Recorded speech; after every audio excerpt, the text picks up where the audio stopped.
Olá, sejam muito bem-vindos a mais um episódio do Conversando com o Nuti. E hoje o tema é prostituição e direito penal. O bate-papo é logo depois da vinheta. Conversando com o Nuti. Penal e processo penal da atualidade. Professor Nuti, muito bem-vindo a mais um episódio aqui no nosso estúdio. Professor, a primeira pergunta é a seguinte, que é meio que de conhecimento comum, né? Mas afinal, a prostituição é, de fato, a primeira profissão do mundo? Pois é, muita gente diz isso, né? Até para dizer, a prostituição não pode ser proibida, criminalizada, porque é a profissão mais antiga do mundo. Mas os estudos históricos dizem que não. Ela deve ser a segunda mais conhecida, porque a primeira é de sacerdote ou ministro religioso ou, enfim, nem que seja o feiticeiro da tribo, mas essa é a profissão mais antiga do mundo.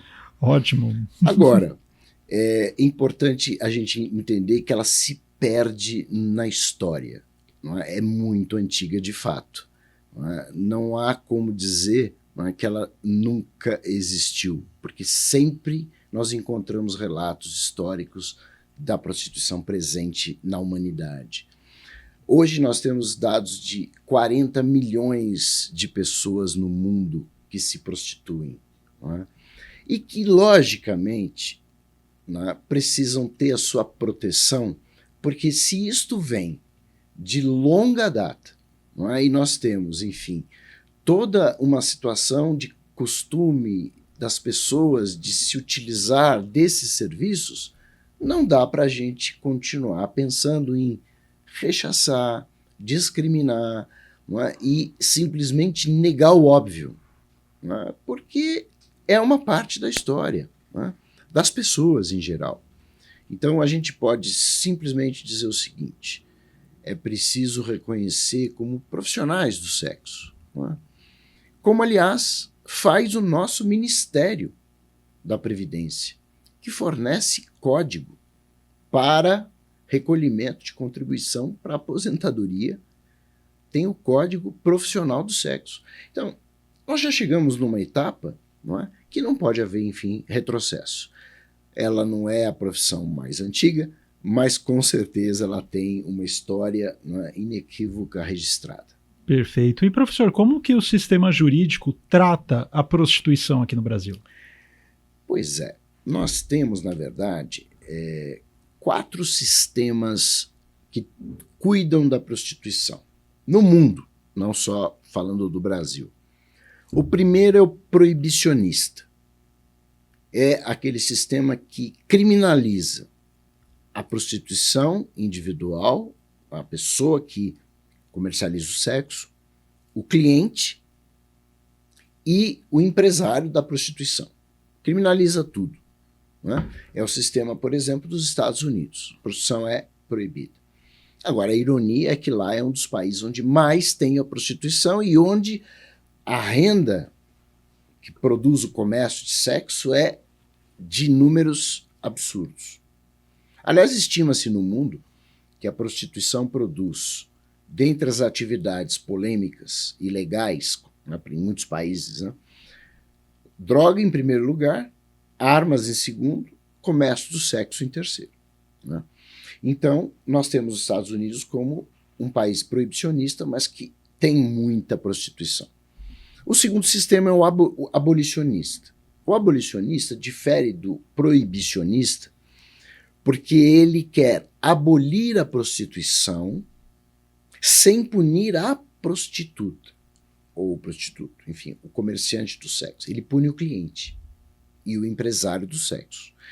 Então, esse sistema quer proteger quem faz o comércio, mas quem recebe o serviço, que é o cliente, é criminalizado. É a Suécia. Né? Com essa ideia de vamos eliminar a prostituição, punindo o cliente e o empresário.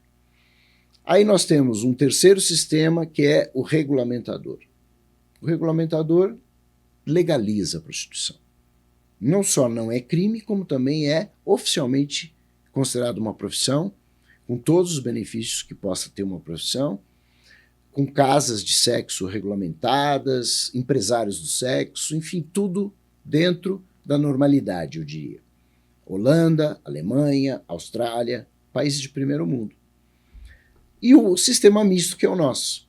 O nosso é o sistema misto porque ele permite a prostituição individual, não pune o cliente, mas pune o empresário do sexo. Né? Então ele não é nem proibicionista, nem abolicionista, nem regulamentador. Ele faz uma mescla desses sistemas. Perfeito, professor. Então, assim, como o senhor mencionou, considerando já que a prostituição individual no Brasil ela não é criminalizada, como que se desenvolve a proibição do seu favorecimento com ou sem o lucro? Essa é uma questão interessante porque, assim como em outros crimes, o empresário do sexo no Brasil, se ele é de elite, ele nem é encontrado, ele nem é visualizado pela polícia, pelas autoridades.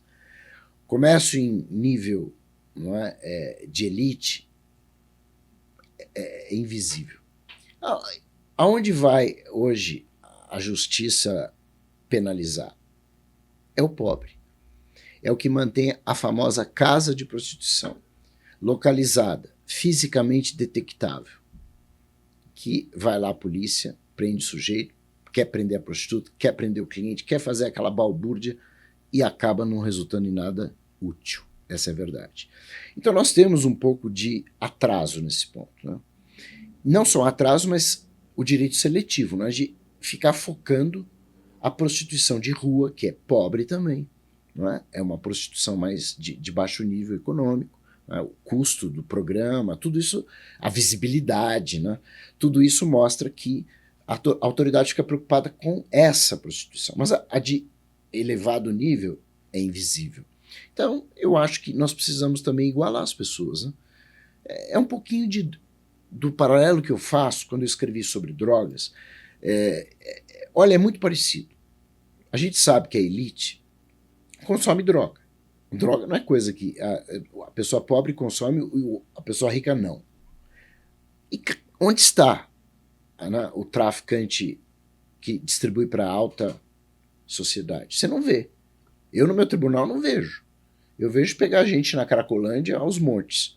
Não é? É o pobre de rua consumindo droga assim, visivelmente, vendendo porcaria, né? Visivelmente, é ele que vai na rede que a polícia passa. Então nós temos a mesma coisa na prostituição. Não é? Quem vai parar no tribunal, você pode ver, é uma camada socialmente, economicamente desfavorável. Então isso nós precisamos combater também, que é a desigualdade. Ou libera para todo mundo ou proíbe de vez, mas aí faça um trabalho com inteligência. Eu não defendo, a prostituição para mim acho que tinha que ser regulamentada. É que eu já estou transportando para a droga. Esse negócio da droga, no alto nível ninguém sabe onde está, no baixo nível prende todo mundo, então não está certo. Né? Mas de qualquer maneira eu só fiz o paralelo para a gente ver como a prostituição é tratada no Brasil. Perfeito, professor. E no caso, a prostituição, ela significa necessariamente exploração sexual? Não vejo assim de jeito nenhum. Porque exploração, não é, ela é algo abusivo, excessivo, não é, em qualquer área. Exploração do trabalho, exploração da criança, exploração é tirar, sugar o que a pessoa tem em qualquer área. Né? E isso é que tem que ser condenado. Daí porque dentro da prostituição não necessariamente existe exploração. A prostituta, o prostituto, enfim, o profissional do sexo que trabalha livremente, por sua conta, adulto, e que tem um programa com outra pessoa adulta, que combinam um preço, onde tem exploração nisso? Se a gente disser que toda a atividade de prostituição é exploração sexual, nós caímos numa situação absolutamente ilógica de dizer que existe autoexploração. Né? A pessoa se prostitui individualmente, sozinha, não é crime, o cliente também não é criminoso no Brasil, e os dois estão se explorando, quer dizer, o cliente está explorando a pessoa e ela está deixando. É uma situação absurda.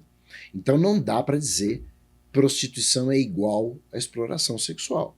Exploração envolve fraude, violência, ameaça, é aquele famoso cafetão de rua, que bate na prostituta, que fica com o lucro dela, é o rufião, não é? Que vive às custas da prostituição alheia.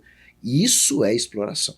Então a gente tem que fazer uma boa diferença nesse contexto. Tanto é verdade que na reforma que nós tivemos em 2009, não é? O crime que era casa de prostituição mudou a redação. Dizia apenas que era um local onde haveria prostituição e qualquer encontro libidinoso. Hoje não, hoje fala que é um local onde há exploração sexual. Correto, eu acho. Não é? Tanto que diminuiu o número de invasões aí de casas de prostituição de baixo nível, porque as grandes ninguém vê onde está, né? Mas enfim, esse tipo de situação mudou então na tipificação. Uma casa de prostituição é um local onde ocorre a exploração da pessoa, né? Aí está lá o indivíduo que é o dono da casa, né, o cafetão, e ele fica com 70%, 80% do lucro da pessoa que comercializa o sexo. Ele está sendo explorado. Não deixa sair da casa, não é? Limita os passos, agenda uma série de programas seguidos sem deixar a pessoa descansar. Isso é exploração. Isso precisa ser combatido. Então, na minha visão, acho que nós temos que ter uma coisa muito mais séria.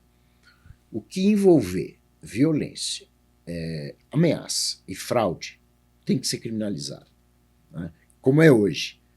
Só que hoje é muito mais aberto, né? Um exemplo é o artigo 227, que fala assim: induzir alguém a satisfazer a lascívia de outra pessoa. Isso não diz nada. Dar a ideia para alguém para satisfazer o prazer sexual de outra pessoa. Sem lucro, sem dinheiro envolvido, sem fraude, sem ameaça, sem nada. A pessoa não precisa nem ser prostituta. Então tenha dó. É o fim do mundo imaginar que um amigo chega para o outro e fala: olha, aquela pessoa lá está te dando mole, vai lá. Né? Tem uma relação com ela. Vira o artigo 227. Induziu o outro a lascívia. Isso é coisa de 1940, né? Nós estamos nos anos 2000, quer dizer, já passamos dessa fase há muito tempo.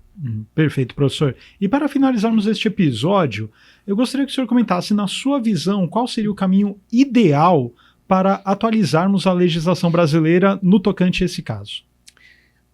Penso eu que, em primeiro lugar, a prostituição, como eu disse, ela existe em todos os lugares do mundo. Mas falando de Brasil, nós já somos uma nação, ainda bem que não proibimos e criminalizamos a atividade individual da pessoa adulta, nem da que comercializa, nem do cliente. Então já é meio caminho. Eu acho que falta resolver o segundo caminho, liberar o empresário do sexo, que já existe, a bem da verdade, mas liberar de uma maneira regulamentadora. Legaliza logo. E vamos manter no Código Penal as atividades de exploração sexual que envolvam violência, ameaça e fraude. Sim, isso, o empresário que age assim tem que ser punido. Agora, fora daí, não é enxugar gelo. Não é? Por quê? Vou até dar um exemplo que ficou público e notório, portanto é um negócio. Né? Uma agência, Fatal Models, publicou na Folha de São Paulo, de junho de 2025, num dos dias, página inteira, primeira página, comprou a primeira página e colocou ali 1.400.000 acompanhantes existem no Brasil. E até colocou o Dia Nacional da Acompanhante, nem sabia que existia. Mas, de qualquer maneira, é um assunto que precisamos discutir. Né? Aí, me chamou a atenção de como a coisa está aberta. Como eu disse, deixo bem claro, eu acho que isso é uma atividade, a meu ver, totalmente lícita. Né? Não tem nada demais. É um site, né, que publica anúncios de acompanhantes, de todos os gêneros, enfim. Ora, qual é o problema nisso? Eu não vejo. Mas se a gente fosse levar isso aqui a ferro e fogo, entrava no artigo 228, que está lá, facilitar de qualquer modo a prostituição alheia. Ora, se você tem um site que divulga, tá certo, o serviço sexual da prostituição, né, e lucra com isso, inclusive, né, o lucro que está colocado no jornal, tem uma reportagem na Folha de São Paulo, inclusive. Aliás, o dia dessa reportagem foi dia 2 de junho de 2025, mas também teve uma reportagem anterior sobre essa mesma empresa, que mostra o lucro da empresa, né, em milhões. E lucro que vem de onde? Vem do acompanhante que quer destaque, paga, e do cliente que quer mais fotos, paga também. Para o lucro ser de milhões, o movimento que tem nesse site é imenso, né? E é o quê? É site de quê? De vender guloseimas? Não, é site de prostituição, no termo mais pejorativo. Eu diria, de profissionais do sexo que estão se anunciando. Para quem? Para potenciais clientes. Então, a meu ver, não tem nada demais. Mas se fôssemos aplicar estritamente a lei, está facilitando a prostituição. Seria crime. Então, isso está errado. Então, é preciso que um empresário coloque na primeira página de um jornal, vamos discutir isso, para que a sociedade continue a falar, tá certo, vamos discutir isso. Acho que é razoável essa discussão, né? Para quem sabe a gente chegar, a meu ver, no sistema regulamentador como o da Alemanha. Não é? Está todo mundo regulamentado, todo mundo é trabalhador, todo mundo dentro da norma, fiscalizado e orientado, sem necessidade de haver uma prostituição de rua, não é? Que é a prostituição dos mais pobres. Enfim, essa minha ideia é de um sistema regulamentador que a sociedade possa discutir isso sem hipocrisia. Professor, muito obrigado pelos esclarecimentos e, é claro, obrigado a você que nos assistiu até aqui. Se você gostou do papo, faz o seguinte, deixa aquele seu like e se inscreva no canal. Além disso, compartilhe este episódio com aqueles seus amigos e colegas que podem se interessar por este e outros temas. E lembrando que lá no nosso Spotify tem um episódio do Conversando com Nucci por semana sendo publicado. Não perca. Até a próxima.